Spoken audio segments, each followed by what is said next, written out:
নমস্কার বন্ধুরা, আজকে গণেশ চতুর্থীর উপলক্ষে সকলকে জানাই আমার তরফ থেকে আন্তরিক শুভেচ্ছা, অভিনন্দন ও অনেক ভালোবাসা। আজকে হচ্ছে 21শে ভাদ্র, 7ই সেপ্টেম্বর, শুক্রবার। সালটা হচ্ছে ইংরেজি 2024। আজকে যেহেতু গণেশ চতুর্থী, তাই গণেশ চতুর্থীতে আজকে আমার প্রথম ভিডিও। আশা করি এই প্রথম ভিডিও আপনাদের সকলের খুবই ভালো লাগবে এবং খুবই উপকারে আসবে। যেহেতু আমি গত বছর এই টোটকাটা করেছিলাম বা এইভাবে পুজো অর্চনা করেছিলাম, তাই আমার অনেক উপকার হয়েছে। তাই ভাবলাম বন্ধুদের সকলকে জানাই, যদি আপনাদের একটু উপকারে আসে। আশা করি তেমন কিছু সরঞ্জাম লাগবে না, বাড়িতে যতটুকুন যাই আছে সেইটুকু দিয়ে কিন্তু যদি মন দিয়ে ভক্তি ভরে পুজো করতে পারেন, তাহলে আশা করি আপনারাও অনেক সাফল্য পাবেন। তো শুরু করা যাক। তো প্রথমে আমি বলে দিই, গণেশ চতুর্থী পুজোতে গণেশের সবার প্রিয় বা সর্বপ্রথম প্রিয় যে খাবার সেটি হচ্ছে লাড্ডু। লাড্ডু আপনারা নারকেল দিয়েও বানাতে পারেন, বেসন দিয়েও বানাতে পারেন, এবং কিংবা মিষ্টি দোকান থেকেও তোমরা লাড্ডুটা কিনে নিতে পারো। এরপর পুজোর জন্য যেসব সরঞ্জাম লাগবে খুবই অল্প পরিমাণে লাগবে। প্রথমে যেটা বলে দিই সেটা দূর্বা। দূর্বা গণেশের খুবই প্রিয়। দূর্বাকে যদি সন্ধি বিচ্ছেদ করা হয়, দূর্বাকে দুটি ভাগে ভাগ করা হয়, একটা হচ্ছে দূর আর একটি হচ্ছে আবাম। তো দূর মানে যত নেগেটিভ থাকে না ভাইবসগুলো, ওইগুলোকে দূর করে দেয়। আর আবাম মানে নতুন কিছুকে আগমন করে, মানে তোমাদের যত কিছু প্রয়োজন আছে গণেশ বাবাজিকে যদি ভালোভাবে পুজো করে আহ্বান করা হয় না, তাহলে তোমরা নতুন কিছু পেয়ে যাবে।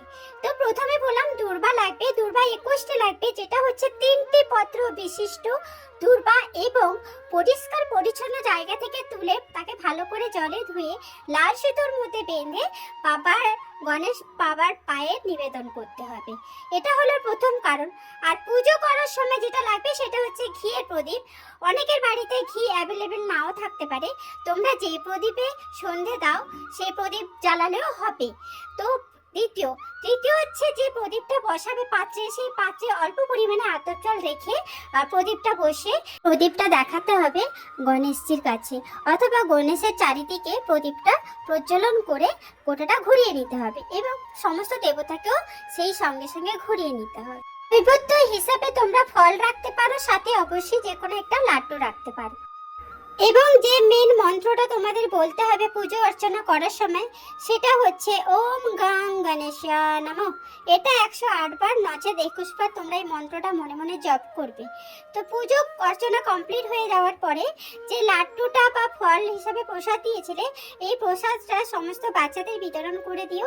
দেন সন্ধ্যের সময় যে দুর্বাটা গণেশের চরণে দিয়েছিলে, ওই দুর্বাটা তোমরা একটা লাল কাপড়ের মধ্যে জড়িয়ে একটা খুব গোপনে রেখে দিও পবিত্র জায়গায়। সেটা যেমন লকার হতে পারে, আলমারি হতে পারে, কারোর ট্রাঙ্ক হতে পারে, কারোর ব্যাগ হতে পারে, যার যেমন পবিত্র জায়গা আছে সেই জায়গায় আস্তে করে রেখে দিও।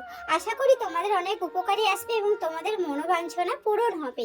আরেকটা কথা, 21টি দুর্বা যখন গণেশের চরণে দেবেন, তখন না তোমাদের যেটা মনের আশা বা আকাঙ্ক্ষা সেটা তোমরা 3বার গণেশের কাছে মনে মনে অবশ্যই বলে দিও। দেখবে তোমাদের এই ফলটা অবশ্যই পাবে 100তে 100, যদি এটা তোমরা করে থাকো। আজকে আমার প্রথম ভিডিও, এবং প্রথম ভিডিওটা হচ্ছে গণেশ চতুর্থীতে গণেশজিকে নিয়ে।